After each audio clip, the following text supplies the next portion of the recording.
So I'll get to the podcast stuff in a second. So with that all, triathlon, did the Ironman. And then I was like, that took over my life. That was crazy. And that was the second marathon I'd ever done in my life. No, that was the first marathon I ever done in my life. Yeah, that was the first. It was after swimming 2.5 miles in crocodile, shark, jellyfish infested waters up in Cairns, Australia. They literally, like if you go there, every single thing that can kill you is like there. Fun story about the swim. Though I don't know if you know anything about triathlon, but there's a certain limit where the wetsuits are not legal, and it's about 24 degrees Celsius, which is 74 degrees Fahrenheit, right? And they go, all right, wetsuits are illegal because it's too hot and you'll overheat and then you'll die or something. This is Cairns, where there's literally everything in the water. It's 28 degrees, so it's like 81, 82, and maybe even mid 80s. And they're like, everyone has to wear a wetsuit. What happens when three runners from different parts of the country with different running stories all get together? Pure RunTok madness. So listen in as we talk about all things running related. And some things that maybe aren't running related. As it's bound to be a good time. This is RunTok Live. Hey, what is up? Another episode of RunTok Live podcast. Jake, Carolyn, you guys raced this weekend. How you guys doing? I'm warmer than Carolyn was when she was in NYC up there. She had perfect weather. What are you talking about? That's my home state, by the way, Carolyn. That's where I moved to Florida from. It's from New York. Why? The weather was literally perfect. No, it wasn't. You're such a liar. Such a liar. Okay, so it was at the point where I could wear short sleeves during a race. I didn't get cold. The wind wasn't too much. At one point when it started getting warm, there were few cute little raindrops that fell. It was lovely. I saw all the runners around you in your little TikTok videos wearing their long sleeve shirts and jackets and runner tights and all that stuff. And there's Carolyn wearing her, her runner like half shirt, whatever, and then shorts, just breezing over the Brooklyn Bridge or Manhattan Bridge. Sorry. No, it was serious. It was perfect weather. People were, freaking out about the weather the night before. And I was like, have y'all raced in 40s? Have y'all raced in perfection? But I thought it was fabulous. That's my sweet spot too, Carolyn. I love the low 40s. I love the low 40s. That's the ideal temperature. But man, it's so cold. I'm such a baby, though. I'm a baby. It's okay. I admit it. You guys, all you listeners, I'm a baby. I'm afraid of snakes and I don't like cold weather. I shouldn't be a runner. You also did the death distance this weekend, right, Jake? I ran a 10K race, part of our Grand Prix series here, and I did good. I came in 12th overall, and I was first in my division, but I hate the 10K distance so stinking much. It's 2 5Ks. There's no way around it. It's a 5K times 2. You're running it twice at almost the same speed. Like there's nothing fun about it. And this is a 2-loop course, so it was literally 2 5Ks, and you're running in between people. The second loop, the walkers and joggers, and I just hate 10Ks, man. I know we've talked about it before. We all kind of do, but it was fun. It was St. Patrick's Day. I wore green. Yeah. That's. I was gonna do a Shamrock beer half, I think, in Indy, but I really just didn't. It's about a 2-hour drive for me, so I didn't really feel like making the trek. But anyway, we do have a 5K guy with us today. Daren Lake, aka DLake, is joining the podcast today. What's up, Daren? I'm good. Hello. What's up? I'm chilling. I'm very thankful to be on here and wanted. Yeah, thanks for joining us all the way from Australia, right? Yeah, Australia. It's funny. Every time I hear Americans say Australia, I'm like, God, you say Australia like an American. It's Australia. So it's Australia. Australia is the just Australia. Australia. Yeah, because it's just like Australia is the way that we pronounce our R's with we have a rhotic accent is in British and English don't have the rhotic. They don't pronounce their R's. They drop them. So I do voice. Where are you? Where are you originally from? Because I mean, I don't want to sound prejudiced or anything, but you don't sound like you have an Australian accent. Yeah. No. New York originally. New York, then Baltimore, DC area, then back to New York, then here, then back to New York, then here again. So that is the life story. What part of New York were you living in? Queens till I was about Okay. 11, then upstate New York for a year and a half, Binghamton, Endicott area. Okay, I'm from Yeah. upstate New York. That's where I came here from. I'm from like the Capital District, Albany area. Albany. Cool. Yeah. Never been to Albany. No? Like been to Syracuse, been to Buffalo, obviously Binghamton, all those there. Rye. Never been to Albany. That's so Nice. weird. Yeah. Never went to the capital. So you know what I'm talking about when I say it's snow and it's winter wonderland up there in the wintertime. Yeah. Oh yeah. They have the lake effect snow. Like I just remember every Wednesday it would snow from October to April.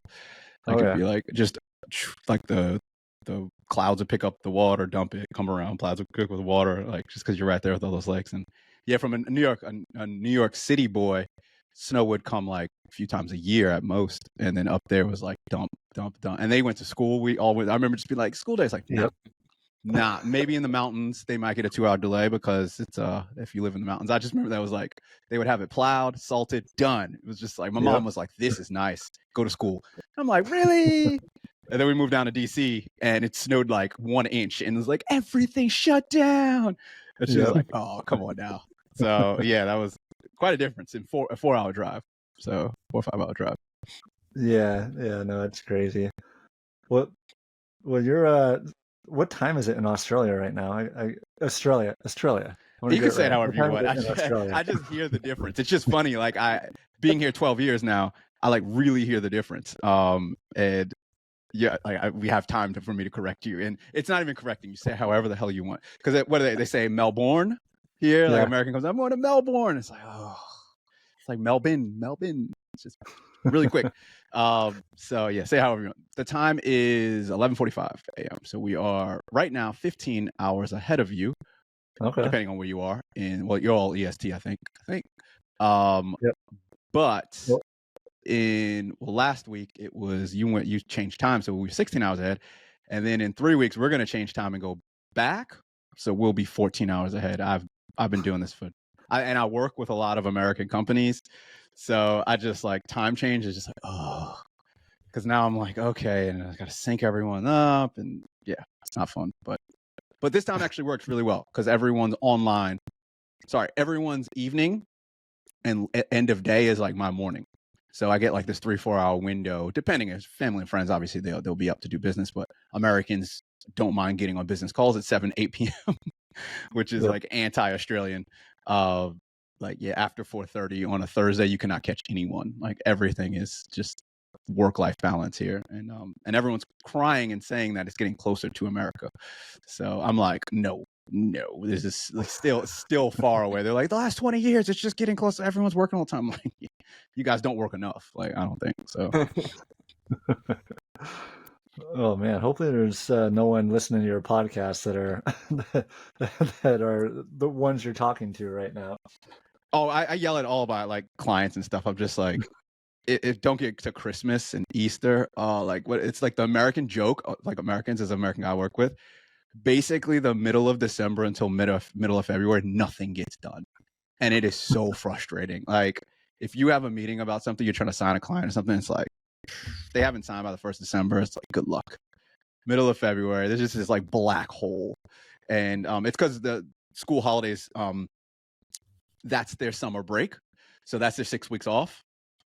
And then everyone just takes their vacations and stuff around and Australians travel because they get 4 weeks off. So they go all over the world, skiing, blah, blah, blah. So yeah, sorry, we're talking about business stuff. And I guess you said that's cool. We could rant about stuff on the running podcast, right? Yeah. Oh yeah. We get off about some weird stuff sometimes. It's no big deal. Cool. Well, thank you, listeners, for listening to Australian Ramble. There's probably going to be at least one point in this episode before we end where we do either make fun of or give Carolyn a hard time in some way, shape, or form about her running brands of choice. So just prepare me for that now. We'll save it for later, though. Carolyn, your face. You just dropped. Everything just dropped. It's every episode. It's like, God, it's like when you know your brother's going to try and like play fight with you. That's how I feel. Except I have two brothers trying to play fight with me. But anyways, so what brought you to Australia? I won't play fight with you. I don't know you, so I'll be nice to Thank you. you. Okay, well, it's like bully fight-ish. Bully. Oh, you can't be a bully in 2024. You're gonna get canceled, Chase and Jacob. You can't do Nah. that. That's true. Yeah. You gotta watch it. Yeah. We've already been Sorry. canceled by the Brandon question. So. Yeah, we're pretty much on their blacklist for sure. So Really? Wow. me and Chase are. Okay. Carolyn's on their good list. So Yeah. Sorry, Carolyn. What was your question? So what brought you to Australia? A very nice woman that I'm still with, and we have a 5-year-old. He's not 5. I keep calling him 5. He's 4. He's turning 5 in 3 months. I just can't wait for him to grow up. I love him, but I don't know if you have kids. The age between, like, I don't know when it's going to end. I hear around like 5, 6, they get really good, but he's old enough to understand things, but his emotional logic isn't there, and it's like it just does me my anxiety and my ADHD. I'm just like, just focus. What is going on? I love you, but oh my god. So yeah, I love the kid, but I keep wanting him to be 5, and yeah, that's why we're together. But he's a great runner. Let's bring him back to running. He you know what? He's not a great runner. He likes doing endurance things, which is interesting. We don't have a car. We live pretty close to everything, and he just sees us running. My partner Nadia, she runs. We run commute everywhere. Like we have like this like stroller, and we just push him in it and get him places. He's riding his bike now. He was like riding a bike at 3 years old, like a regular, not even a balance bike, like a proper 2-wheel bike. He's swimming now, so we're just like, I did a bunch of triathlons. She did triathlon, so everyone's like, oh, he's getting ready for triathlon. We're not pushing him into anything, but it's like he just sees it, and it's pretty cool. So I don't even want to I have no expectations that he'll be a runner, but he does have the genetics for it. Like it's like between him and my partner and me, it's like hopefully he runs. That would be great, but I don't want to push him. That's not I have a 3-year-old daughter, and oh, okay. my wife's from Thailand, and I jokingly tell her, I was like, I hope she has everything from you except for my athletic ability. That's the only thing I want our daughter to have. Like, and so far we're on track for that, so that's good. Like, she looks nothing like me, thank God, but she looks like my wife. My wife's beautiful, but she's got energy. She runs. So that's awesome. I completely get it. Yeah, that's awesome. Let's backtrack a second because we introduced you, and I'm sure most of the people listening to us have probably heard you or listened to your podcast or subscribed to your podcast. But you have a podcast and a running journey behind you. Give us your running resume, including your podcast history. All right, I will. It's funny. I'm always like, let me just get this in 2 minutes. It's got to be brief. 1 minute from TikTok. Elevator pitch. We call it the elevator pitch. Yeah, elevator pitch. So my running journey and the podcast, right? I can melt them all together. So I started running in 1994, like proper endurance running. Like I've actually been, I think about it, I've been racing people and sprinting, which track running, sprinting, like, is that really running? Like obviously it is running, but it's such a different sport than the couch to 5K, marathon people, ultras. Like it's just 2 totally different brains, 2 totally different bodies, body types. So I've been racing people. I remember I just used to race other kids in the neighborhood at like 6 and 7. It would be like race to here. And I just remember I beat everyone except for one kid. And he was just that much faster than me, and I hated it. So I definitely have the power gene, but I was able to use a lot of that early, and that helped me with basketball. But through basketball, I wanted to get in shape, and this is early 90s. I'm 42 years old at the time of this recording, born in 82. And it was 93, 94, and I remember I was like, I need to get in shape. So it's like, let me run. That's what you do to get in shape, right? That's probably not the best thing I could have done now that I'm thinking about all the sports science that I know now. But I just ran 3 miles. I had this 3-mile loop. I ran it 3 times a week at like 15 years old, and I loved it. I loved zoning out. I was in the gray zone. I was doing a lot of tempo running because I didn't know how to run easy. There was no Z2. But I'm sure I developed some aerobic base in there. And I had naturally more endurance, like the speed basketball endurance than all of them, and I trained it. And like we went to tryouts and we would do this thing called 6 and 30s, which is, I don't know if you play basketball, but you have to run up and down the court 6 times in 30 seconds. I would come through in like 24. Like it would just, and the next guy would be like 29, 30. And then everyone over 30, they would get penalized. So it was just this big gap. Side note, there was this other kid named Richard Smith. If you Google him, Richard Smith, 800 meters. And he was a year below me, I think. And I remember watching him, and he would do it in like 22. And I was like, holy shit. And they were like, Daren, someone's faster than you at the 6 and 30s. And I was like, oh my God, 2 seconds faster than me. He won nationals in the 800 meter. So I was like, all right, cool. Like his actual, like, he was a basketball player, but his real strength was the 800 and I think the 1500. And he ran with Alan Webb. I don't know if anyone remembers Alan Webb. Alan Webb went to my high school. Yeah, actually, I beat him when I was 12. And yes, it was a cross country race. And I remember I'm sure I came in front of him about a minute, but he was also 11 years old. And it was like he just started running. So that's my claim to fame. I always tell everyone I beat Alan Webb when he was 11. But yeah, Richard and Alan, they ran together. And Richard was 15 Richard was 8, Alan was 15. But yeah, it's just kind of a side note about running and basketball. So I then was like, I want to run track. So it was senior year and basketball was done. I tried to run track. I tried to run cross country actually in 9th grade. And my one friend, my best friend, I love him, 30 years, still talk to him almost every day. And he was like, you don't want to run track because they wear short shorts. And I was like, what? He's like, you don't want to not be cool. Like it's high school. And I'll never forget. And I was like, I can't run cross country because they wear short shorts. People see me wearing short shorts. I can't be not cool in high school. So I didn't see my full potential in running. I didn't get aerobic base because I didn't want to be freaking cool.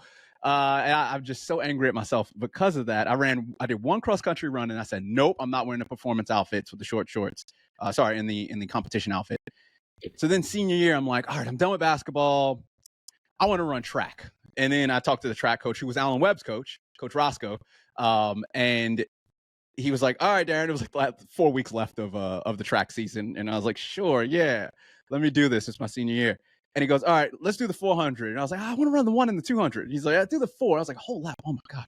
So they put me in it and I run a 54 and they were like unfit. It was the last 100 meters. I don't even remember it. I passed out. Everyone was like, dude, you ran a 54 untrained. What the hell? I was like, is that fast? They're like, oh my God. And I was like, okay. And they were like, all right, next week I quit. Because I was like, senior year, why would I be running track? This is crazy. So then I get to college, and I was on the basketball scholarship, and I did not like basketball, just wanted to party. My love for music kicked in. I was like, I'm going to be a DJ, musician, music producer. So quit basketball my sophomore year. Luckily, my scholarship wasn't really tied to basketball. It was a D3 school, Susquehanna University. And I was like, okay, all right. I'm going to run track now. Like, this is it. Like, I can't not do a sport. And I was like, track's chill. Like, I could come to track 3 days a week. You know, it's fine. Like, it's fine. It'll be chill. I can do my thing, party. So I go in there, and then, like, the first 2 weeks, it's, like, cold and snowy. The track season starts, and it was outdoor season, whatever. It was, like, November. We're in the middle of central Pennsylvania. And it's, like, ice. And I remember I was like, oh, it was, like, the third practice. Like, it's too cold. And I just didn't go. The next day, coach was like, why don't you come? I'm like, it was cold. He's like, what? I'm like, dude, it was freezing outside, man. Like, it was like 31 degrees. And he's like, you can't do that, dude. And I was like, but I'm not, like, I don't have to be here. Like, and I just remember, like, kind of going back. I was like, all right, whatever. Like, take this seriously. So I ran the 100, 200. Didn't touch the 4. Did I do the 4? I don't know why. I think I did the 4. I don't know. Ran the 100 and 200 because I was like, I'm a sprinter. I did all right times. Like, I don't know if you know sprinting times. I did 11-1. 100, which is pretty good, but the guys were running like mid tens, like 10-5, 10-7 to like go to nationals D3. So I was getting like 5th in my heat. And then I ran 200. I remember I ran 23-1, which I don't know if you know that, but it was decent. But again, I wasn't winning my heats or anything. Like there were guys on my team running like 20, 22, low 22s. I'm like, oh. So I was just like, and then we did the sprint guys. We did a 600 repeat workout, like 6x600 with like 3 minutes rest. This is cake to me now as a 5K, 10K runner, marathon runner. I'm like that. But back then it was like, oh my God, anything more than 400, everyone freaked out. Like everyone in the, all the sprinters freaked the F out they were like, "Oh, coach, why are you having us running like mid distance? This is crazy. We're sprinters." Like, I just remember I was like, "Calm down, guys." I smoked all of them, and the mid distance coach was like, "Oh, you are doing the wrong events." And I was like, "What?" And he's like, "You need to do the 8, man. You need to do the 400 relays and the 8." And I was like, 400 is cool. It's like 800 is 2 laps too long. Like, that's what I can barely do one, but no, 2 laps is crazy. So I'll never forget my first workout. It was 5 by 1000s, 1K. So 2.5 laps on the track. I was with the slowest guys on the distance team who were, ironically, they were running like 35, 36-minute 10Ks, which is really fast now. And they were the slowest guys on the team. And I'm in the back of the pack with them as we do this 5 by 1K workout. I absolutely panic. I've never done anything that long, that fast. I think we were holding like, I don't know the minutes per mile. I'm in kilometers now. We were holding maybe like 330, 20, like 530 pace, which like, it's not that fast. Like, I can run a 450 mile when I'm super fit. So it's like, it's very slow, but my brain was like, "You've never done this before, dude." And I remember like actually panicking on the last 200 meters of every interval. And then like, I'll just remember, he was like a super nerdy guy, really skinny. He's like, "Breathe, calm down. You got this." And he like really got me through that workout. And I was like, I can't do this 800 stuff. Like, this is crazy. And I was like panicking. And then the next workout we did, 10 by 400s or something fast. And I was like, here we go. I was like, this is good. There we go. I'm a sprinter. Here we go. And I did really well. So then I realized I just needed more aerobic fitness. And that just became like this ongoing thing. Like, you have no base, Daren. You have no aerobic base. You have no aerobic base. So actually, was it that year? The next year, I think I ran my fastest time, 2 minutes, 1 second. I couldn't break 2. Did pretty well on the 4 by. And it was just like really fun. It was like, okay, cool. Then the next year, that was junior year. And then senior year, I was like, here we go. I'm going to break 2 this year. Like, I was like captain, and it was really fun and all this stuff. And I just love honestly, I love the sprint stuff, but I also love the LSDs, the long, slow distance runs, where it was just like run slow, but we're also 22 years old, and you get a whole bunch of 22-year-old track kids together running slow. We were sprinting the last like mile. Like, every time it's like, go out slow for easy 6 miles. Sure, coach. And the coach wasn't there because we went out into the woods and stuff. And I didn't know that we weren't. And I remember our coach was like, "You need to come back easy, guys. Like, what are you doing? Like, why are you all coming back out of breath? Like, this is not an easy run. You need to build up your aerobic system." We were like, "Whatever, dude. We're running." No, like, there's no, like, no, it was 2004. No one knew about aerobic base and any of the exercise science stuff that we know now. So it never broke 2 minutes. Like, my best year was junior year, and I attribute to a lot of different things. And I remember, like, once I got into, so fast forward, I was like, let me stay fit. So I ran, half marathon, 2007.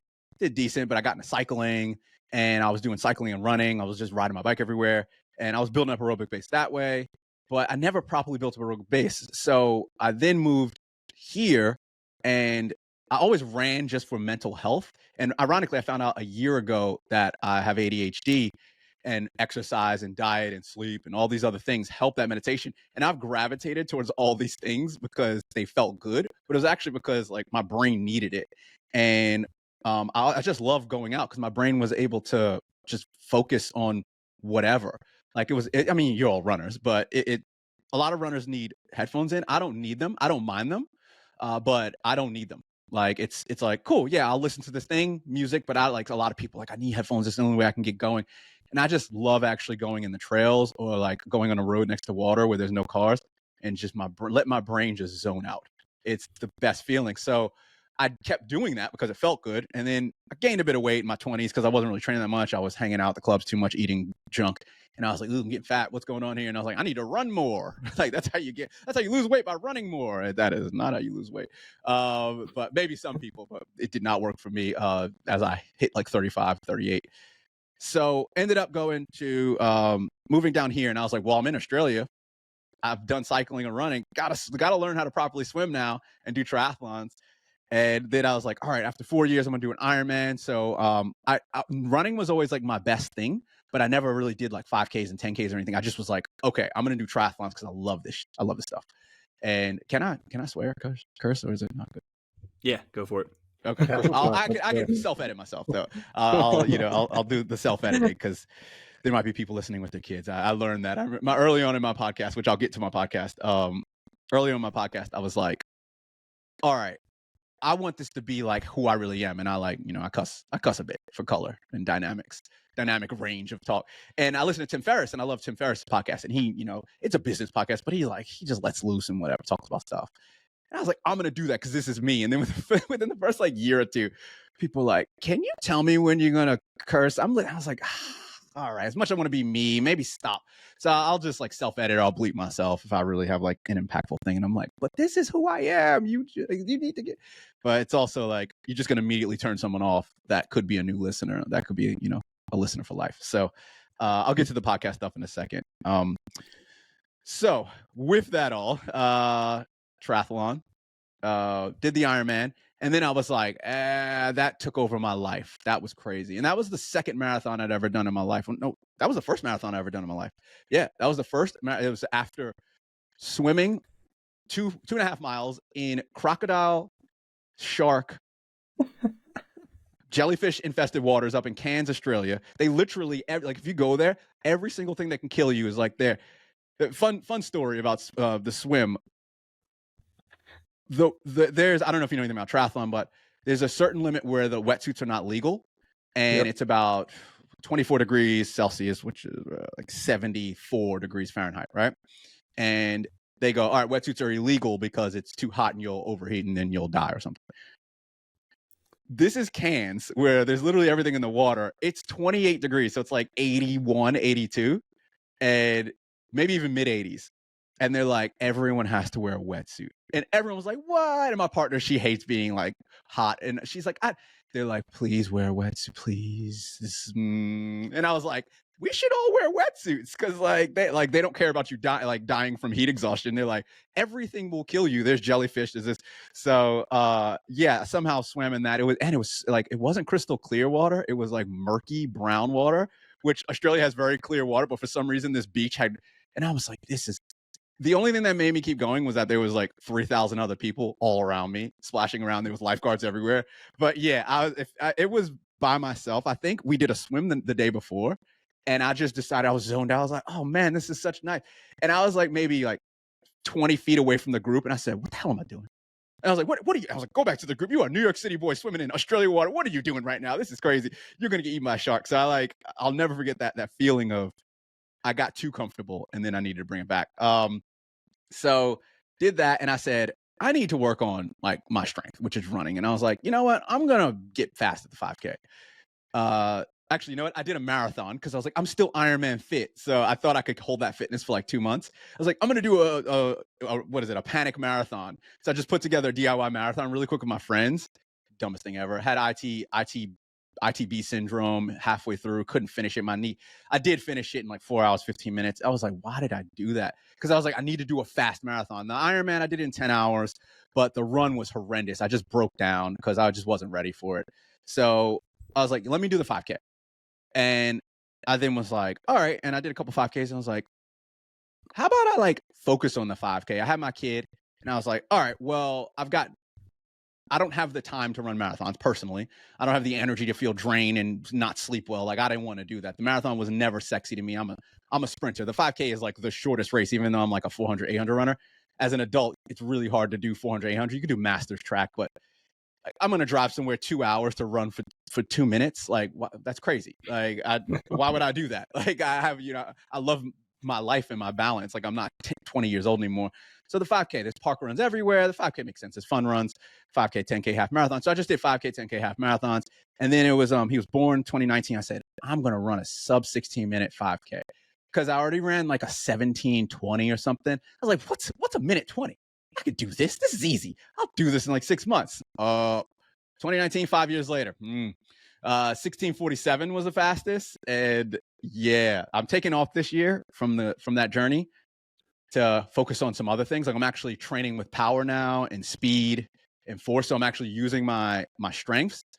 And there is some theory, and I've talked to enough people that this could help you, especially just backing down from all the load. Even though training for a 5K, I was still doing 60 mile weeks, 50, 60 mile weeks. I was putting a lot of load on my body, and I don't have that endurance gene, that long distance, slow twitch muscle.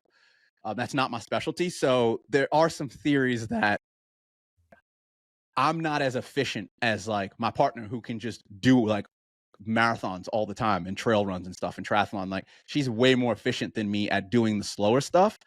and my body is just like, obviously I can work on it, but I don't have that natural ability. So I might as well train the speed stuff, and that could help me do the longer stuff. So there's some marathoners that actually do a lot of fast stuff to get there, and then there's some that do a lot of slow stuff, and it's actually like who's right, who's wrong. It just depends. It's like different. Right tool, right job. So yeah, 2018, I started the podcast. It was mostly health and fitness related. I wanted it to be a triathlon endurance sport podcast like Tim Ferriss, where like we talk about life stuff and how it's all Master of Some was the name of it, which I've changed that now. I've kind of grown out of that and did a bit of a pivot. But I wanted it to be like this metaphor for life thing. And I was like, this is so cool. This makes sense. And it was a bit too broad. It wasn't hitting. And as I got more focused on running, I was like, it's way easier to just talk about running. Because with triathlon, there's all these 3 sports. There's all like, it's hard to target. You're targeting triathletes who just, they have ADHD. Like I call all triathletes, they're just ADHD. And that's why I gravitated towards it. It was like, ooh, run, swim, bike, run, swim, bike. You can just bounce around and transition and nutrition. So it was a bit too unfocused. And now it's just running specific, but it still is that I've now rebranded it to 1% Better Runner. So getting 1% better each day, because I'm all about like doing this for as long as possible. Like that's my goal. It's a lot of people, they want to do 1 marathon or 1 Ironman or whatever, and that's fine. But I'm like, let me try to like kind of, what is it? Slow down the slowing down, as Mike Tree says, run.energy on Instagram. And it, like he's almost 65 and he runs a faster 5K than me, which is unreal. That dude is such a beast. But what is it? If you don't use it, you lose it. And if you're sitting there training for 1 race 1 year, then not training at all and training for, like, you're just going to slowly deteriorate. Whereas if you can just stay consistent and just get 1% better, just like every day, every week, whatever it is. I look at Mike Trees. He's genetically a freak. He was able to run in his prime a 14-minute 5K, a low 14-minute 5K. So like, he's definitely a freak. And like he is on the outliers, but at the same time, if he would have stopped at any point for 3-4 years, I'm sure it would have been even more work to get back as you get older. So like, again, this stuff keeps us healthy, ish. I always was like, is a marathon really healthy? Is it healthy? Is all this running really that healthy? But that's subjective, and everyone's got an opinion on it. But it keeps you healthy, it keeps your brain healthy, it keeps your heart healthy, and all that type of stuff. And I'm just like, how can I do this for as long as possible? So that's how the podcast ties into it. And the podcast is cool because I've got this whole music background, which I didn't even talk about, but I have the music audio background, which allowed me to learn a lot of the marketing side of things, the just the general like just approach to making content. And I've got all these audio chops, and now I've gotten into video. So it just was like, I had this, if you do a Venn diagram of content creation skill set, running, and then just ideas about life and all that, and being, what's the word, philosophical, for lack of a better word.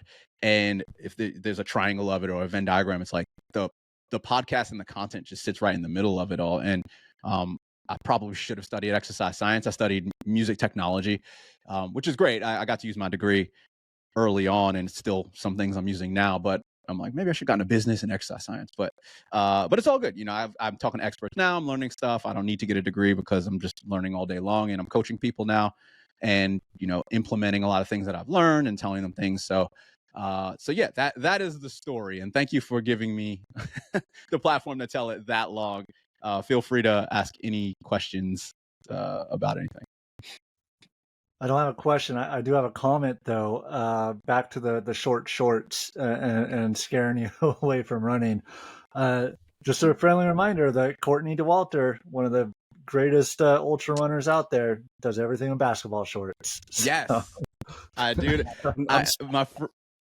Yeah. Sorry. No, that's the first time I've actually heard Jake refer to her as Courtney Dauwalter. He always calls her basketball shorts. Yes.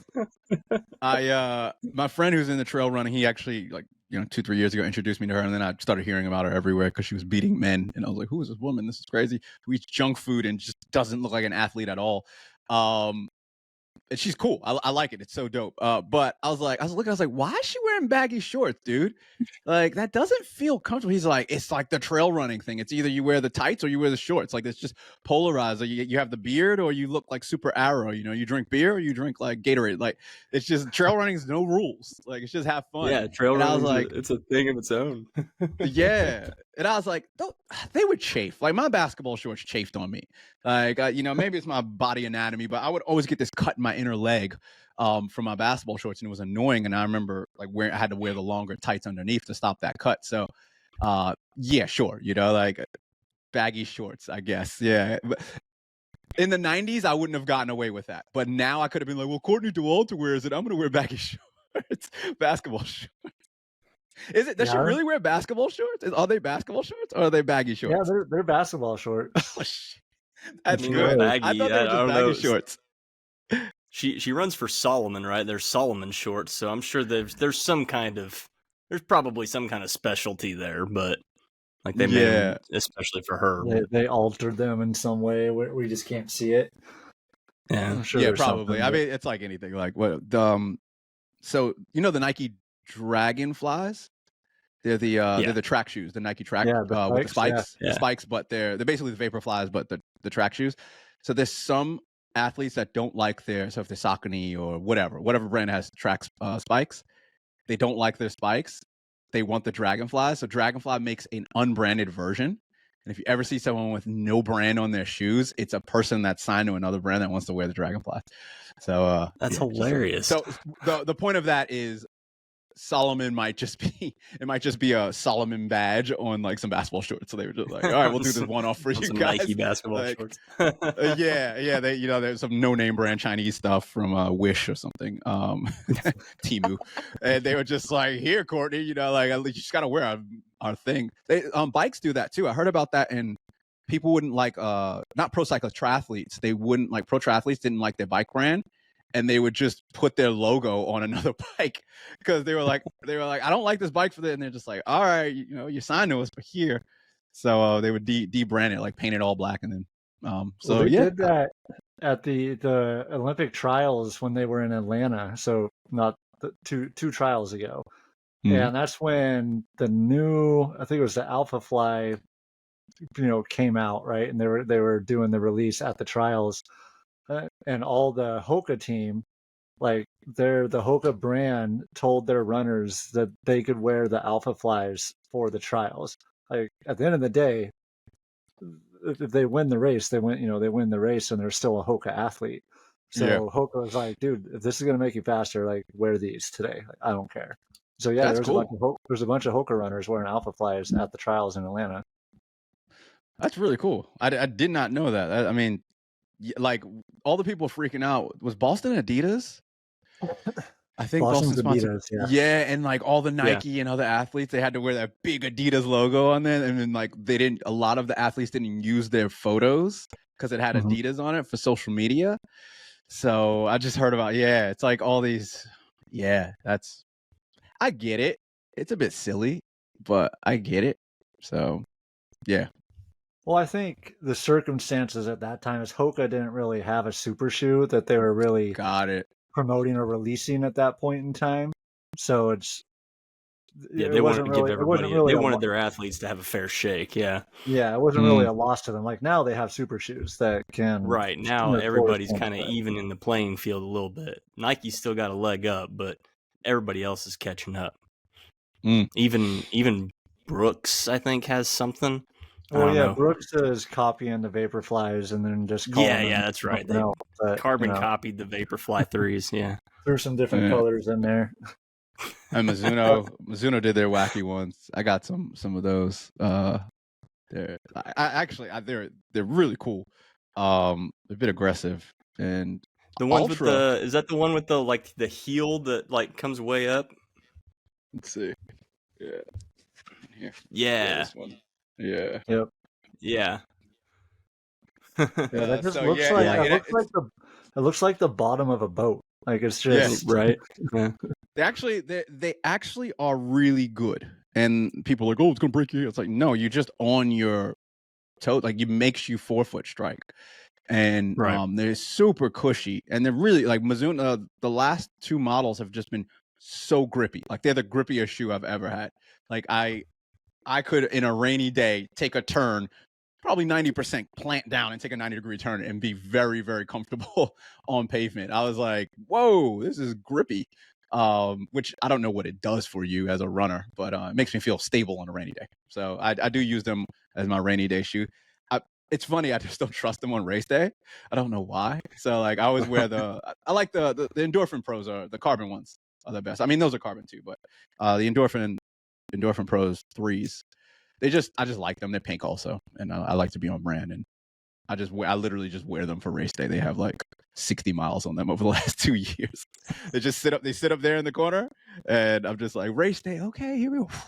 Blow them off, and I'm like, here we go. So yeah, Chase, I'm weird like that.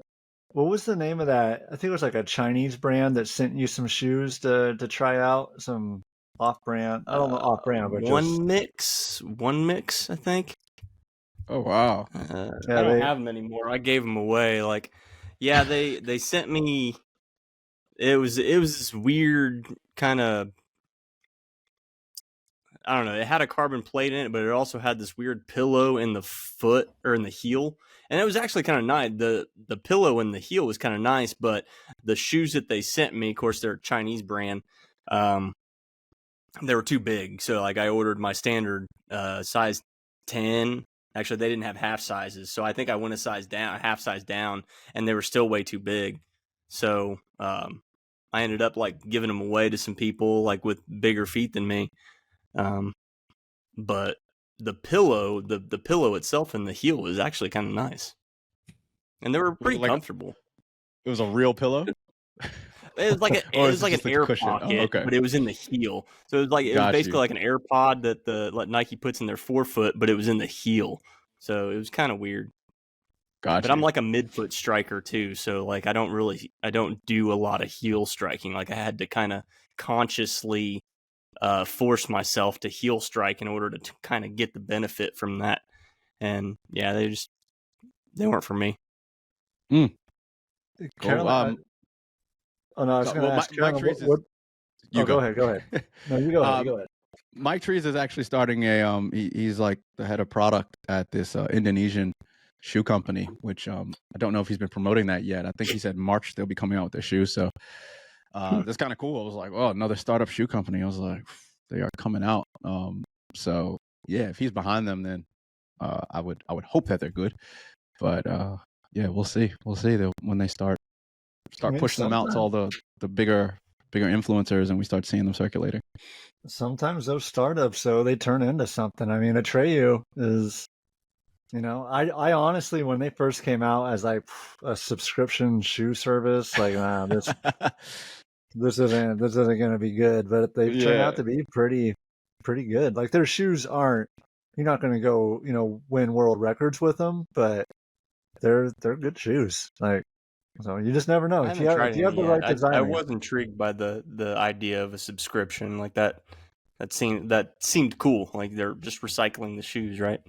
I mean, they're all like, zero drop shoes, low. But they're nice. Like for what you're paying for them, you're getting your money's worth for sure.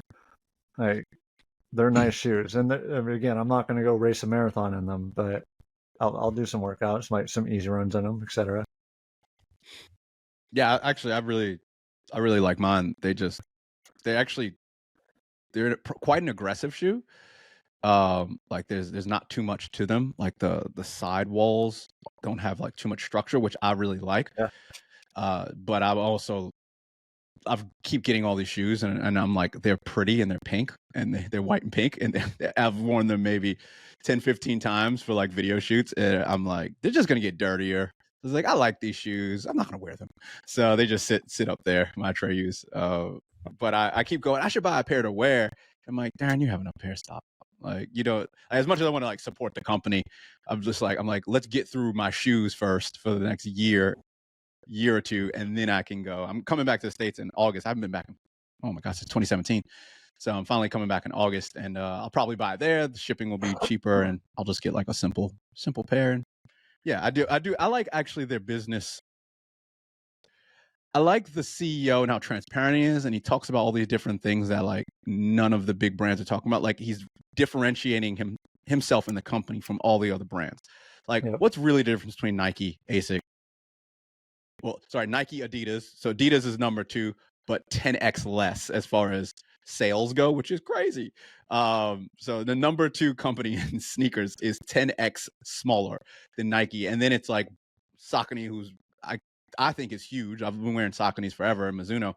They're like, no one knows who the hell they are. When you say that, everyone's like, I got Nikes, I got Hoka. And I'm like, Saucony? Like, what's that? I'm like, you don't know Saucony? It's like a brand new runner or something. And they're like, nah, like obviously all runners know Saucony. They know all the brands, Brooks, et cetera, et cetera. So when Astrailia came out, I was like, this is cool. It was like, but like we all said, it's just another company. But then like, he's like, I'm going to be super transparent. And I'm going to be telling everyone everything. And I'm going to talk about the philosophy behind what I do and why I do it. And I'm like, that's cool. Like, treat it like a startup. And you're going to get people behind you because you're human now. Whereas like Nike and Adidas, they're not humans. They're just big companies that make lots of money. And yes, they do make cool shoes. But, you don't think of Apple as like you don't think of it Steve Jobs anymore. In the 80s, maybe you thought of Apple as Steve Jobs. Now it's just like the most profitable company in the world, of all time in history. And it's like big old Apple and Microsoft. They're just big companies. So, yeah, I respected that. And I'm like, that's cool. And I'm a business person. I'm a business owner. So I have respect for that. And it's just, it's unique. That's what I think. So what I got from all of that is you like Atreyu's more than Brooks. Is that safe to say? I've never worn a Brooks. Is Brooks the company that you've been SHITing on? we might be on their blacklist. So. Oh, okay, that's the company. All right, I've never worn Brooks. Carolyn runs for them. She actually runs for their Run Happy team. So she's okay. She doesn't partake in any of the Brooks hating. Me and Chase are not fans. So. Okay. Look, Fair. I've been coming around. I've been talking about this for a few weeks. I've been coming around. Ever since I started rocking the Ghost Maxes, I'm really liking this shoe. I was eyeballing the Hyperions too the other day because I need a new Tempo Day shoe, not the Hyperion Elites or but the Hyperion, just the standard Hyperion one. So they're bringing down their drop, and that's always been my biggest problem with Brooks is that their drop rate is so high. It's like 10 to 14 mil for like all their 14. shoes. But the Ghost Max, oh they're crazy. God, it's like a high heel shoe. Yep. Yeah. So, but the Ghost heels. Max is 6 mil, and so once they saw that, I was like, you know what, I'm going to try those out. And I think the Hyperions are 6 also. So, I mean, look, I'm coming around, Jake.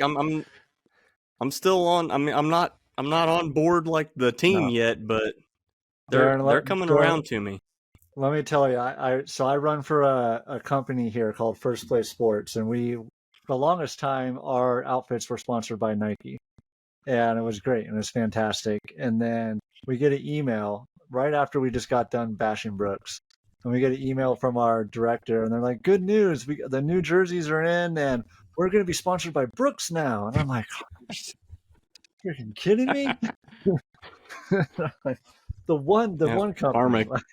Karma getting I would have taken and one over Brooks. Like, come on. Some basketball shoes. Give me Spalding, give me Reebok, like some champions. Did you guys see Carolyn? Carolyn was at the NYC half, and who was it? There was the rapper that ran in basketball. Yeah, Lil Nas X. Yeah, Lil Nas X. Ran in high heel basketball. He ran like 2 hours and 13 minutes or something too. Like he had a great time, but he was in a Coach high top shoes. Yeah. To each their own, But the man can afford some running shoes, okay? If you can afford you can afford a pair of Walmart shoes at this point. Like I would have been fine with that, just some running shoe. Well, Coach got some PR from that, I'm pretty sure. So were they wait, they were high heels? High tops. No, not high heels. High tops. High tops. Okay. Yeah, high tops. All right. So Coach the bag, they now have shoes. I mean, it makes sense. It's all canvas. And you just go to a Chinese factory and just punch them out. No, that's crazy. That's Yeah, that's weird. I used to run in basketball shoes. Like I did all my runs in basketball. I didn't get my first pair of running shoes until Coach Roscoe. He worked at the local shop in the town, and got them for free. My Mizuno Wave Rider like 2s. So what are they on, like 20, like 300s now? I don't know. And then I remember that was my only shoe, and I kept buying them for like every year for 4 or 5 years. I was like, Mizuno Wave Riders are the only ones I can. And I love that shoe. And obviously, I rocked those all the way through high school and college myself. Yeah, Wave Nice. Rider every. yeah. Mizuno is like just such a small company, but it was one of those. It's like cigarettes. Like you get your cigarette brand. I never smoked, but I did work in like PR and marketing around cigarettes for a second. It was in the clubs and stuff, but it was really hard to convert people once they started smoking to another brand. Like I remember that was the hardest thing. And like shoes can be similar. Like people go in with Nike and they're like Nike forever, especially Nike. I know people like they literally like put Nike in their profile. Sorry if you do that, but like they and I'm like, you're giving them all this free promo like that? Like you're not even sponsored by them. They're like Nike only. It's just Nike. And I'm like, like they got you, you know, like it's a brand thing. And I will mix and match the SHIT out of everything, to the point I did like a little, like I had to do a social media shoot, and I remember like I had some 2XU shorts, and I just didn't like Under Armour gave me some shorts, and they just don't work. They don't have any tights. I like the long tights, and they didn't have any tights. They had these short running shorts, but I need the pockets from the 2XU shorts. So I was like, sorry guys, and I just did the shoot with the 2XU, and I'm like, I don't care, like sorry. And they didn't have like a hat or anything, so I like had whatever brand hat. I'm like, I mix and match. I break all the rules. So I don't know if you guys are you like, oh, Carolyn, you have to wear all Brooks, right?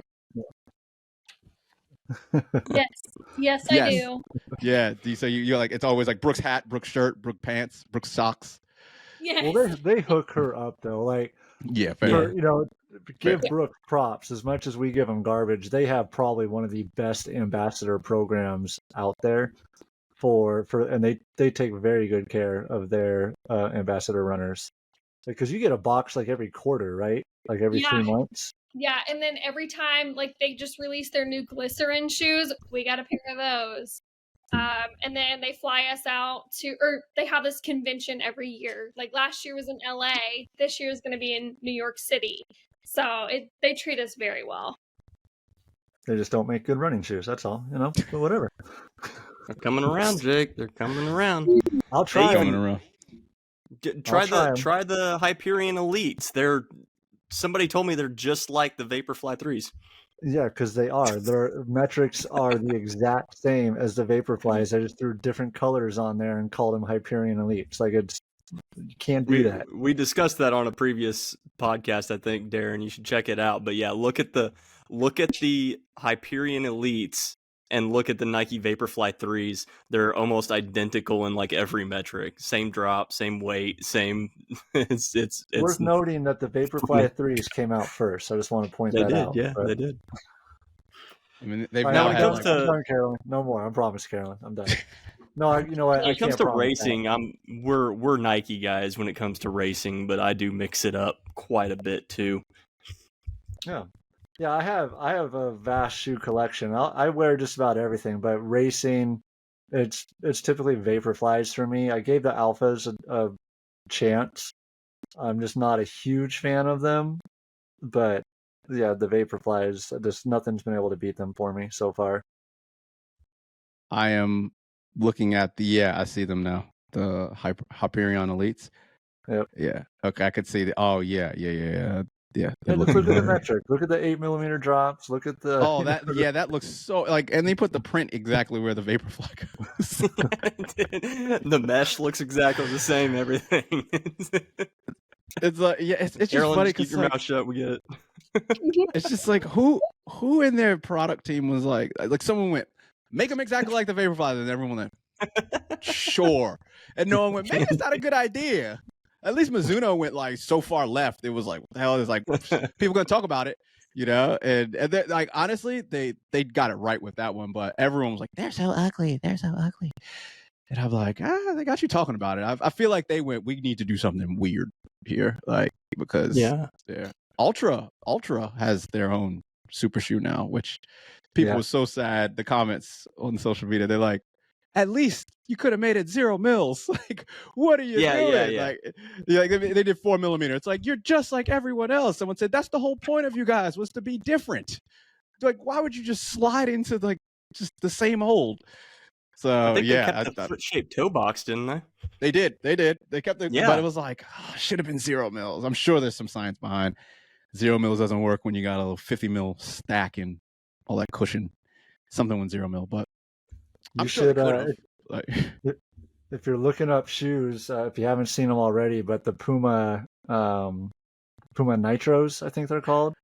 I saw them. So Puma gave me some shoes a few years ago. They weren't bad. I wasn't in love with them, but I was more impressed by them than like my podiatrist, one of them. She was like, "Ooh, Puma," and I was like, "Calm down." Like, it's like they give me free shoes. I'm gonna wear them like for a month, and see how it is. And she was just so anti Puma. But one person says something negative, you immediately like, it's gonna suck. So I like put them on with, oh, these are actually more balanced and more average than I thought. I thought they would be trash, but they actually felt more like an average shoe. And then I saw the new Pumas. What are they? Nitro what? Yeah, I think they're like the I don't know. I have to look them up. It's the latest Nitros because I got the first gen Nitro. Yeah, the fast the fast R Nitro. Yeah, they went crazy on that one. Yeah, it's pretty wild. They look like something from the Jetsons. Like they're just like, oh, okay. I mean, look, like it looks very like, it looks race car. It looks like that. Yeah, like your foot's just going straight down. Whereas at least the Nikes have that kind of like bubbly. I don't know. I'm not as much of a shoe dork as sorry, not dork, but a shoe aficionado as most people and you guys.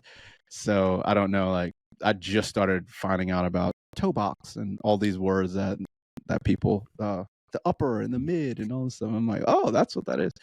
So I can speak about those things now. But 3 years ago, I knew nothing. I'd be like, put the shoe on. Do I like it? Yes. Like that was pretty much my indicator. How much does it cost? Do I like it? Yes. But now that I got all these different shoes coming in, which is really cool, I appreciate it all. I'm like, oh, I can try this, and now I get it. I've seen enough shoe reviews, and I'm like, oh, that's what that is. That's what that is. So I think yeah, go ahead, Chase. I was gonna say, we talked earlier, and I can't remember if it was before we started recording or after, but you were talking about your Achilles issues, and I had a similar issue. I was having a bunch of Achilles problems. In the shoes that I was running in, and I won't mention the brand Brooks, but I started doing some I started doing some investigation on my part to learn more about shoes, and found out that, started learning about drops and toe boxes and all those things, and found out what really worked for me. And I think that's when a lot of people start digging into that type of stuff, is when they start picking up these injuries and they don't really know why. And they start looking into the different metrics. Yeah. I knew nothing about heel drop until I had my plantar fasciitis, and then I went with like lower heel drop because I was wearing 12 mil stuff, and then I just whatever cheap $50 shoe I could buy from Dick's Sporting Goods or whatever. Like, it was Amazon. I could have got them on Amazon. I wasn't really shopped. This is 12 years ago when I got into proper endurance running, and when I moved down here, it was like there was no Amazon back then. So I read a book, Moffatone, the Moffatone method, Phil Moffatone, and the Big Book of Endurance, which is his whole book on Zone 2 training. He's been talking about Zone 2 training since like the 70s, 80s. And now it's like super hot now. And I'm like, I read that book 12 years ago. Like, so he takes a holistic approach to it, which I really like. I actually took that from my coaching. Whenever I coach people, I go, hey, it's holistic. Like, I'm not just going to coach you on intervals and long runs. It's actually looking at your whole life because it all is combined, which is, again, on brand with my whole brand, and it's in alignment. But he was like, he talks about feet, and he's like, drop, like get the lowest drop possible that you can get. And I just went to the store and was like, I want a low drop. And I didn't like the Nike Freeze. This is, again, 12 years ago. I think the Nike Freeze are still around. I tried them, was like, I don't like them. Like, for the 2 minutes I had them on in the shoe shop, I was like, ugh, I don't like these. And then he's like, oh, how about these Saucony Kinvara? Saucony Kinvara 3s. And I put them on, and I put them on treadmill. I was like, these are amazing. Fell in love with them. I bought that shoe 4 times over. That same exact model 4 times over. It was like 3 years later, I just kept buying it. I was like, oh, backlog. I found size 11. Got it. And I just remember I had to go to the 4s, and I was so sad. I was like, ooh. But I've just gotten Kinvaras, and no lie, they solved my plantar. Like and my podiatrist was like, well, you started using it. You woke it up. Like because I was wearing all the heel stuff. I used to walk around with like sandals, flip flops in the house, or like and then I just started walking around barefoot everywhere. I tried to run, not like I wasn't like that type of guy. Everyone walks barefoot around here, by the way. It's very much country. Like even in the city, people just barefoot. I'm like, put some shoes on. Well, that's the New York City boy in me. There might be a crack file over there and some needle. You never know. You can step on that. But yes, I started walking around more barefoot, and I solved my plantar. But he's like, you just got your foot working more, and you got out of the shoes with all the chunky bits in them and 12 millimeters. So after that, I was like, I'm only wearing 4 mils in Saucony Kinvara. And then I slowly got into other shoes, and then I got into the 0 mils. They worked well, and then they broke me. So I went too far to the left. Whereas the people in, the 12, 14 mil Vaporflies are too far to the right. I went too far to the left, and it was like, course correct, come back in the middle, and here I am. And I'm like, okay. So I like the original part of our conversation, I'm now back on, I wear 0 mils for easy running and just walking and stuff. Like ultras are great because they're not, I try minimalist, like the proper minimalist shoes. I have a pair. They're just a bit too aggressive for running for me. Like there's not enough stuff on the bottom. My feet are just like it just feels like it's too jarring for my body. And ultras are like, they're minimal, they bend, like I can feel the ground with them, but there's just enough technology to where I can do 6-7 miles. I'm fine. I can do sprints in them, lift weights, like all that type of stuff. And the other ones are more just for walking. So yeah, I don't know why I just went on that rant, but thanks for listening. So another rant. No, you mentioned a book too, the Moffatone Method, which for the listeners, if you haven't read that book or if you don't know who he is, like definitely, there's actually a couple books out there, but yeah, I believe I've read the one that you're referring to a while back. The Big Book of Endurance is the one. Yeah, that's his main one. He basically created like heart zone training and heart rate training, and came up with the methods, and the zones that we have now are zones that were really established by his scientific. The zone 1, zone 2, zone 3, and aerobic base building and all that stuff comes from him. So I think it's cool that you read that book. You're the first person we've ever had on here that's ever even referenced that book before. It's super zen and just like really like it's a bit woo woo. And the book, he has no training plans in it. And he's like, there are no training plans. And he says it throughout. And at the end, he goes, there's no training plans because you need to figure it out yourself. And everyone was so mad at him. And he's like, it's too subjective. I'm not doing it. And then like about 5-6 years ago, he finally came out with a training plan. And he's gone a bit backwards on some things. Like he used to be like, he was like the proponent of zone 2 MAF. So if you ever done an MAF run or you've seen someone do an MAF run, it's from his science. It's a maximum aerobic function. And it just so happens to be Moffatone. He was like, coincidence. I didn't do that on purpose. But that's at the high end of its high Z2. And the beauty of high Z2 is that it doesn't wear in your body. Lactate levels are low enough to where you don't produce stress hormones like cortisol and other free radicals and stuff that end up wreaking havoc on you. Because that's what happens when you get into zone 3 and more tempo running. And basically you can get very similar benefits from zone 2, high zone 2 running. You can get faster in even your 5K. And he actually did a pretty good study, self-reported study, where he just reached out to like a whole bunch of people and said, hey, can you just give us your 5K data by just doing zone 2 training and no speed work? We want to see how this works in the real world, because obviously he knows it works, but he had a really small sample population. And a lot of people like wrote back and were like, I went from 25 minutes down to like 18 minutes by just doing high zone 2 runs, like 30, 50 an hour. And I was like, oh, that's impressive. If you start off at a place where there's like, you're kind of slow, it's always like, there was a lot of gains to be had. Like, I did my first 5K, I ran 20 minutes, maybe like 1950. And now I'm at 1647. It's like, that's almost a 25% gain, and it's like, well, I had no fitness at 20 minutes, so for me to compare myself to that person, it's like, So someone that goes from 30 minutes down to 20, it's like, well, you probably started way beyond where I was, or way, earlier than I was. But yeah, no, Moffatone is great, but I think it's interesting.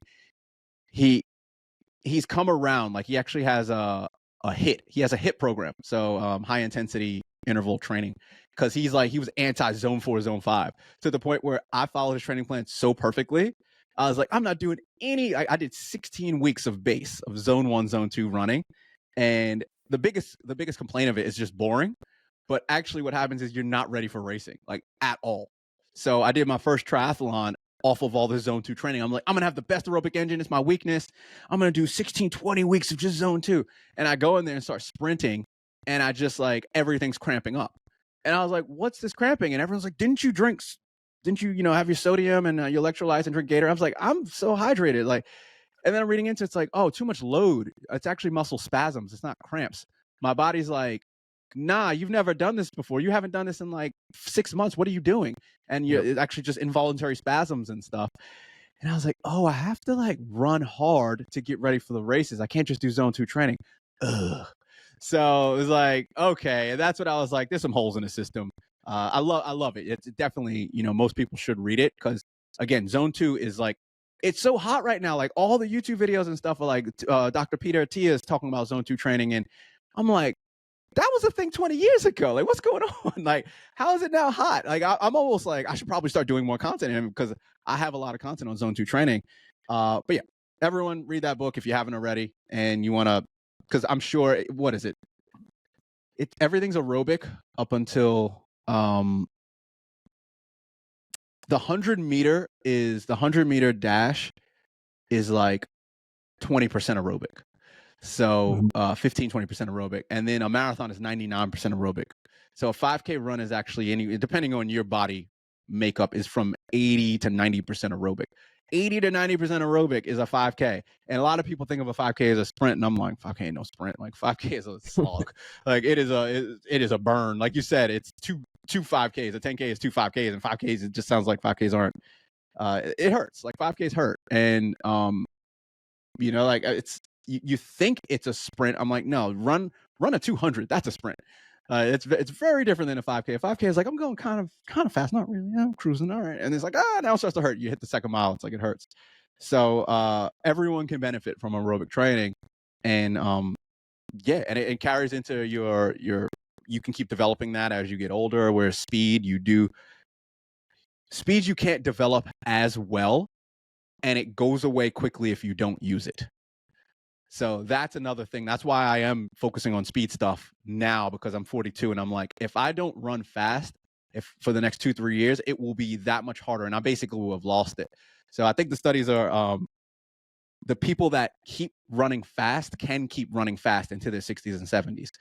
But if you stop doing sprints and strides at the end, you basically are just training your slow twitch muscles like over that speed stuff. And then when you try to sprint, it's like your body can't do it when you hit your 50s and 60s. So, yeah, I'm going off on tangents, but anything else? No. We're about the same age too, Daren. I'm 43, so. Oh, cool. You look pretty young, man. And Chase isn't far behind you. He's about to be 40.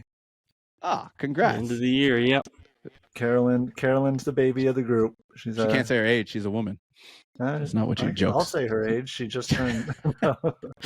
I won't do it, Carolyn. I'll let you do it. Jokes. She's in her 20s. She's in her 20s. You look between 25 and 33, but you don't have to tell me. So beautiful. Yep, that's correct. You know what's funny? Funny?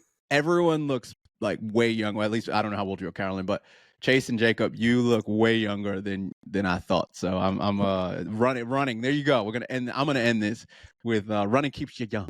It keeps your skin no kidding. Nice and supple. Yeah. we talked about that for a second too, and I think I just did a TikTok video on it, but I was talking about my dad, and I showed a picture of my dad when he was the same age as me as I am now, when he was 43 years old, and he looked, he's passed away since then, but he looked like he was 65, right? Like wow. he did not look healthy. And I think about you think at our generation now, and I don't think it's like, yeah, you can contribute, better science, better medicine, whatever. But I think we're making better choices now. Our generation is versus, our parents. Like if you look at a picture of your parent when they were the same age as you, do they look older than you look now at that age? Most people can say yes.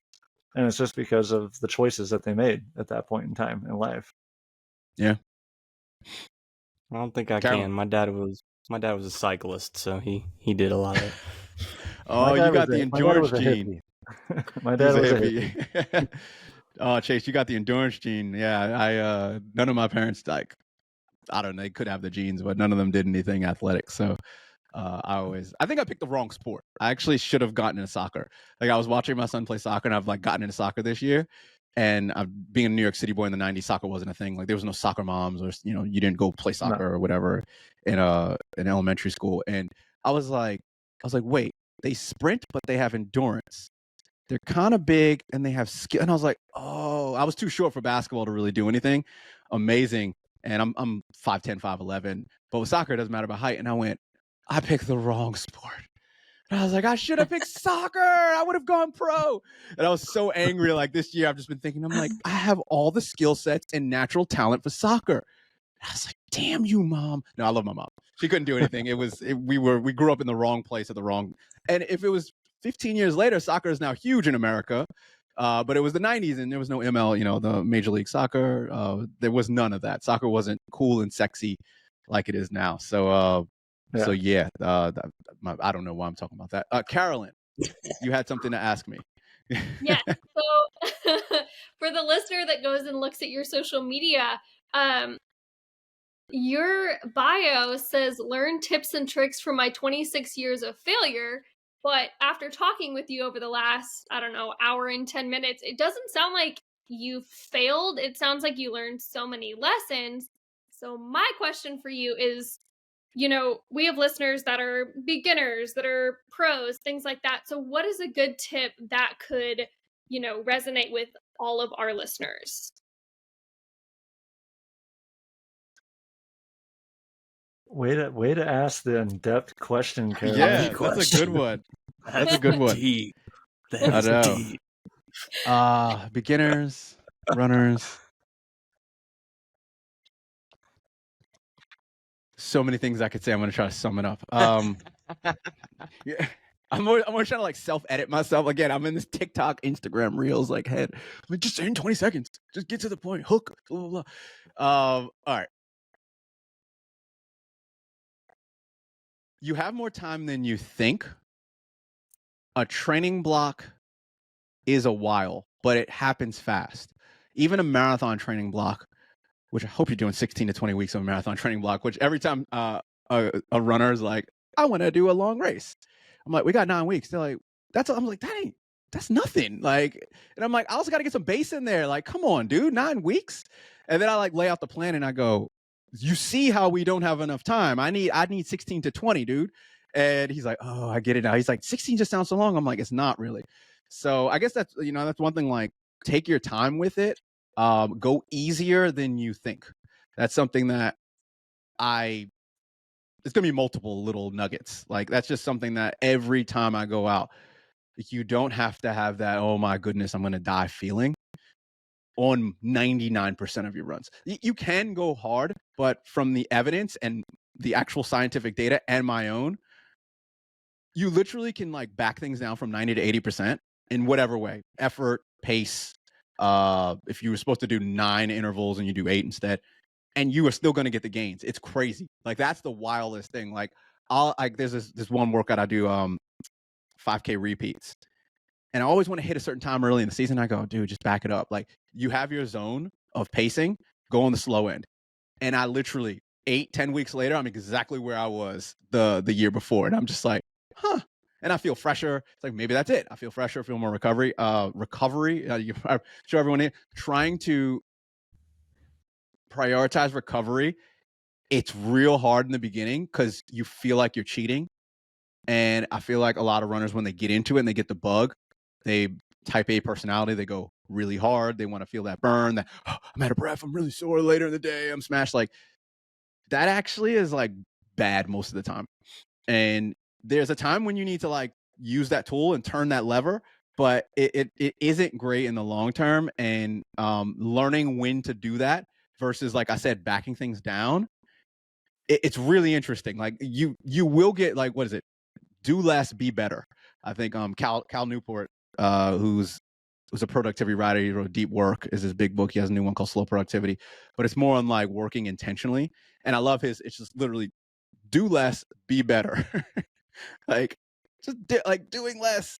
So yes, you do need to go out there and run 20 miles of a marathon long run 3 weeks out to be as ready as you can. I'm not saying you can't just do 5 miles and be ready for the marathon, but like just do a little bit less, and that will allow you to do it for as long as possible, because that's the goal. I always tell people, like especially people that I coach, I go, you're not doing this for 6 months and then you're just going to stop and then get fat, right? And just not run anymore, get out of shape. And they're like, no. I'm like, so we got time. Like, let's stretch this out to 2 to 3 years. Like, I know you're trying to get, 139 for this half marathon, this hilly half marathon in Baltimore. Is one guy I'm coaching him. He has to do on the hilly half marathon. I'm like, bro, it's hilly. like, how about we do a flat one? Like, why? Like, I think you can get the time. He said, you got to be Baltimore. I'm like, we've already seen your times. We know what your tempo is. We know that you spike up and your lactate just goes crazy. Like, you're at 141. Like, to get down to 139, we need 2 years of base. And he's like, really? I'm like, yes. Like, realistically speaking, you're very well trained. You're not going to get 10-minute PRs every year anymore. Like, we need to just slow it down. And he was like, yeah, you're right. I was like, it's okay, because you're going to keep running. Like, once you get your time, what are you going to do? You just, I'm done. And that's another weird, like, it is the journey. And if you think about the next 20, 30 years of your life, it makes it just more approachable, because you're like, I'm just showing up every day. And the races, they're nice little milestones and little things to jump to and be excited for. But it's like, let's keep doing this till, you're 70, 80. So I'm sure you've seen the 100-year-old guy run 21 seconds, 100 meters. It's like, what? He's 100.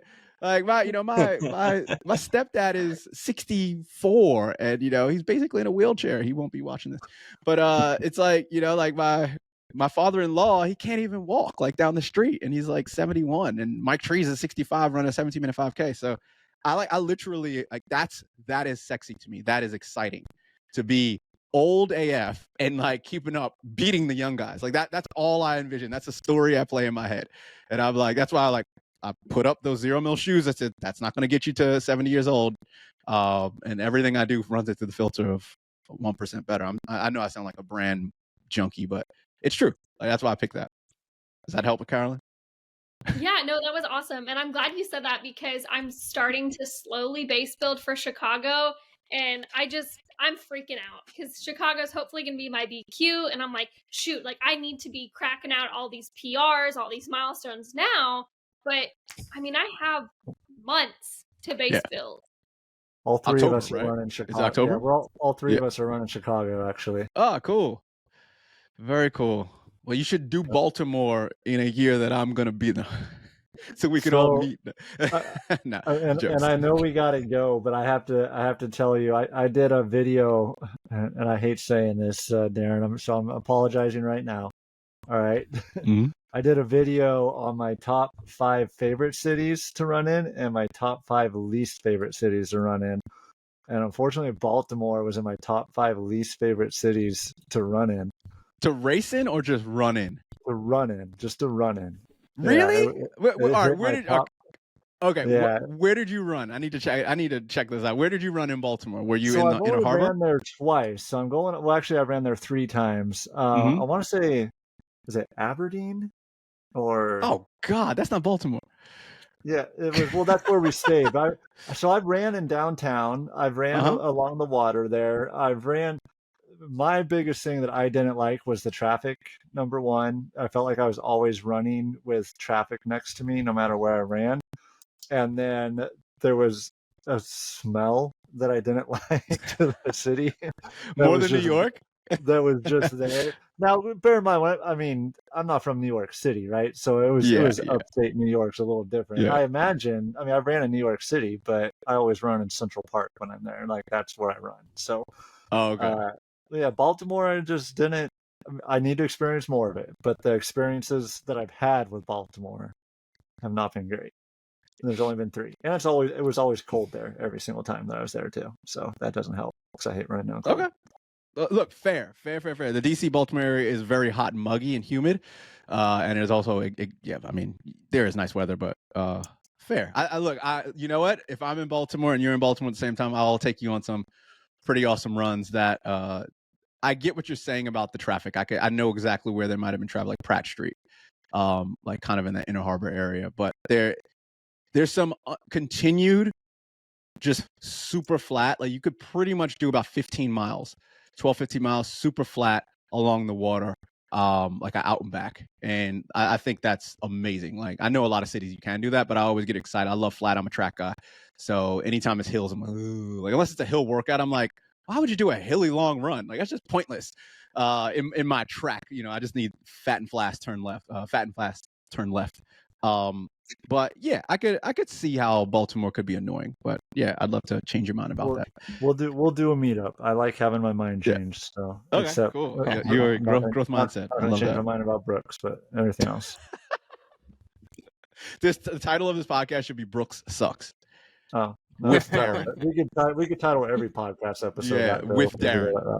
Yeah, that should be just that's it. All right. So my last question that I want to know, and I'm hoping, Daren, that you got some kind of local insight on this, but it's looking like nothing's for sure yet, but it's looking like Sydney is going to be the next world major added to the 6th, or going to be the 7th. Is there any kind of local buzz about that? Is there any kind of excitement going on about that? Yeah, I know we don't have too much time. I'll give you a shorter answer than before. Oh, it's so hyped. And I don't do marathons. I'm not a marathoner. I did say I'm going to do, when I turn 45, I said, when I turn 45, I'm going to do an Ironman in 10 hours with 10 hours of training. I love doing these stupid, like having these like upper and lower limits. I was like, 10 hours of training, I'm going to do a 10-hour Ironman. 10 years later, because I did my first Ironman and only at 35. And then I was like, I'm also going to run a marathon. Like I'm going to properly train for a marathon, because it will have been 7-8 years. And as I'm turning 42, I'm like, no to that Ironman. Nope. Glad I didn't put that out there, because I was like, why would I do that? Like, what? I'm literally like, I just have PTSD of the training back when I had no kid, all the time in the world, was working for myself, and I hate it. Like, I didn't hate it. It just was draining. Like, I was just like, oh God, another 5-hour little bike ride. Like, really? And I just zip around the park, like doing like 100 laps of this park. Oh my God. Crazy amounts of buzz from the running scene here. And my partner, who is a marathoner, she was like shooting me all this stuff. And like the hype from the last one, I was able to pace her on the last few, like 2 miles. I was pushing my son in the pram, and sorry, we call him pram here, run stroller. And I was able to see the finish, and it was like, whoa, this is big. Like it felt like New York City Marathon big. And they put on a show, because they had all the directors, well, not all, they had a couple of directors come in to see what was happening from all the other majors. And I'm really close with the marketing, one of the marketing people for Sydney Marathon. So he's been like feeding me information left and right. And it's dope what they're doing. They changed the whole course up this year. It's going to be flat. It's going, and like, it's just all the stuff they're doing. They dropped the half marathon finally, because it used to be a whole running festival event. They had a 5K, 10K, fun run, half marathon. And the half marathon was starting before the marathon, and it was throwing everyone off, because they're like, and it was a really hot day. It was like 85 degrees. And they're like, why are you starting at 7 a.m.? It's like, because we need to have the half marathon go out. And it's like, no. So they just scrapped the whole half marathon.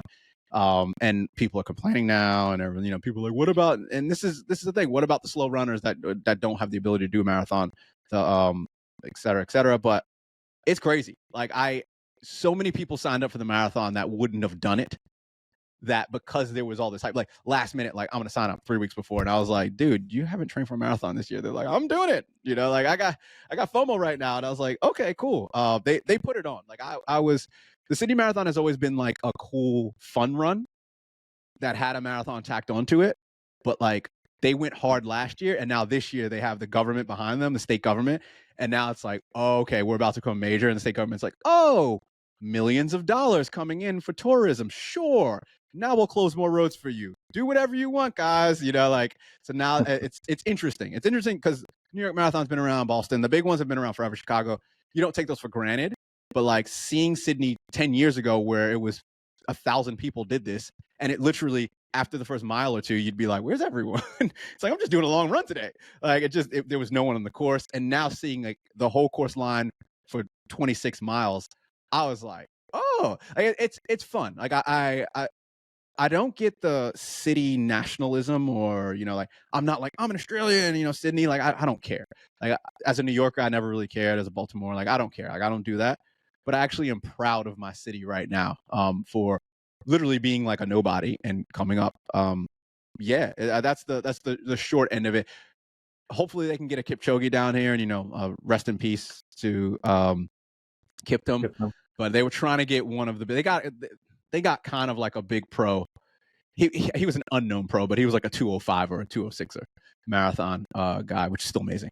But they need to get like a big pro down here to run it, and it sits in a weird time. It's September, so it's like before all the other marathon majors. It's like right after summer training. So I think like once they get that big pro down here, it's it. Another cool thing is a lot of my Instagram running friends, probably 3 or 4 have already booked tickets, and they booked their they're ready to come down. So like no one has come down to visit me for running yet, and now 3 or 4 people that I know are coming down. So when it becomes a major the year after here, like hopefully I see you guys down there, but it is expensive. The plane ticket is not cheap, but the dollar's doing great. The US dollar is crushing Australia, so you get like 1.5 for your dollar.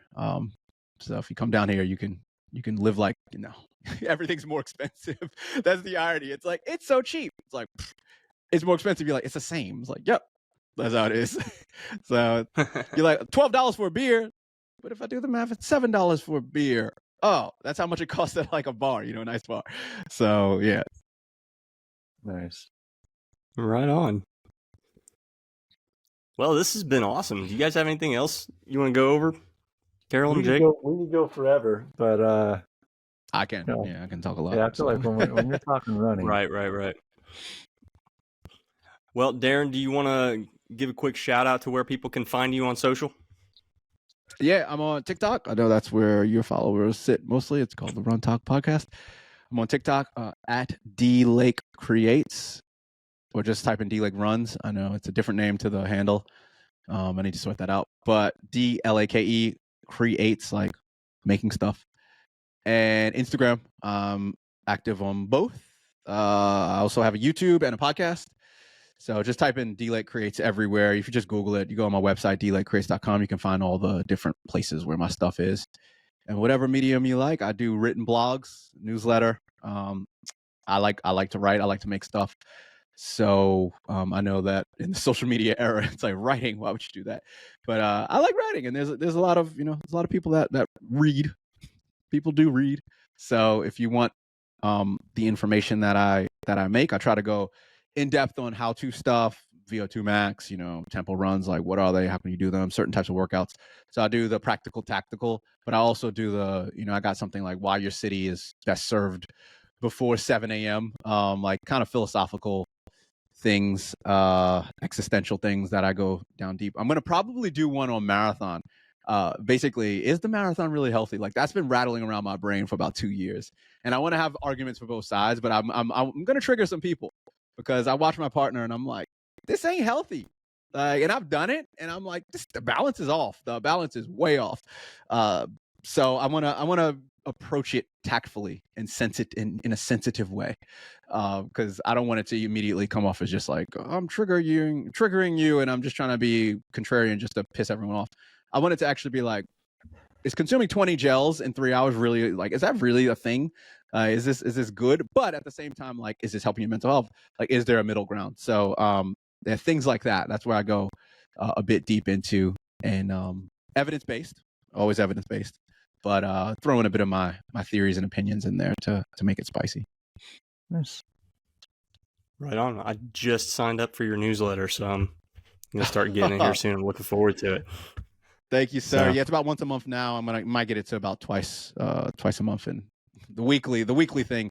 Anyone that does weekly, I'm always like, how do you do a weekly thing? So yeah, even my podcast is like twice a month, sometimes 3. So yeah, trying to get to the weekly, but I want the quality over quantity is my thing, at least. I don't want to just shoot it up. Right. Yeah. Cool. Thank you for your time. I really appreciate you all, and yeah, it was amazing. Thanks for letting me just ramble and just talk for no reason. And you listen. Hey, no problem. Thank you for joining us. Carolyn, you want to give everybody a let them know where they can find us at. Yes, you can find us on YouTube, Spotify, Facebook. Oh shoot. All of that at RunTok Live. You can email us at runtalklive@gmail.com. You can find me on TikTok at Carolyn McDuff, and you can find me on Instagram at Carolyn M. Levenway. And I am Chaser No Pacer, basically on all the social media platforms. You can hit me up anywhere there. Jake. Same thing. You can find me on all social media platforms, Cultural Runner, Instagram, TikTok, all the above. And this has been an awesome episode of RunTok Live. Right. Well, thanks again, Daren, and thank you everybody for listening. We'll catch you next time. And Daren.